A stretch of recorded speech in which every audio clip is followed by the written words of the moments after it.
आज भारत के मुसलमानों को भी यह तय करना है, जो आज भारत में रहते हैं, कि उनके असली पूर्वज कौन थे। इस्लाम धर्म का उदय 7वीं शताब्दी में हुआ था और इससे पहले भारत में केवल हिंदू, जैन और बौद्ध धर्म के लोग ही रहा करते थे और कोई धर्म के लोग यहां थे नहीं।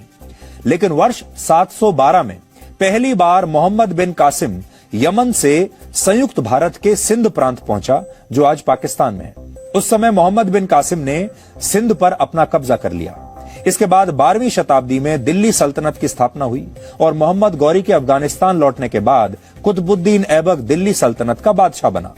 ऐबक का जन्म मध्य एशिया में तुर्की भाषा बोलने वाले एक परिवार में हुआ था, इसलिए भारत के कुछ मुसलमान खुद को शायद ऐबक का वंशज मानते होंगे। हालांकि इसके बाद दिल्ली में वर्ष 1290 में खिलजी वंश की स्थापना हुई। एक और वंश आया, खिलजी वंश, और जलालुद्दीन खिलजी के बाद अलाउद्दीन खिलजी दिल्ली का शासक बना। फिर इसके बाद तुगलक वंश आया और 1325 से 1351 तक मोहम्मद बिन तुगलक ने दिल्ली पर राज किया।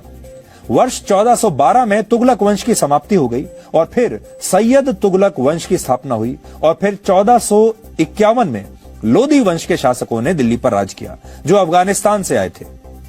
इसलिए आज भारत के जितने भी तमाम मुसलमान हैं, आज उन्हें हो सकता है उनमें से बहुत सारे अपने आप को लोदी वंश का भी बताते हों। लोदी वंश के बाद 1526 में मुगल भारत आए, जो तैमूर लंग के वंशज थे। तैमूर लंग मध्य एशिया का एक बड़ा मुस्लिम शासक था।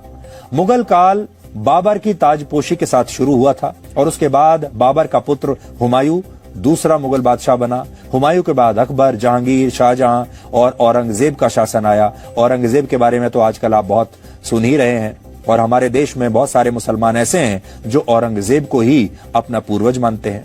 बहादुर शाह जफर आखिरी मुगल बादशाह थे और कुछ मुसलमान हो सकता है उन्हें भी अपना पूर्वज बताते होंगे।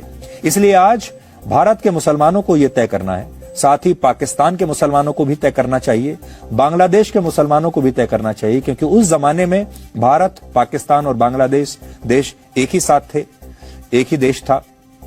इन सबको आज यह तय करना चाहिए कि इनके असली वंशज कौन है, लोदी हैं कि मुगल्स हैं कि और कोई है।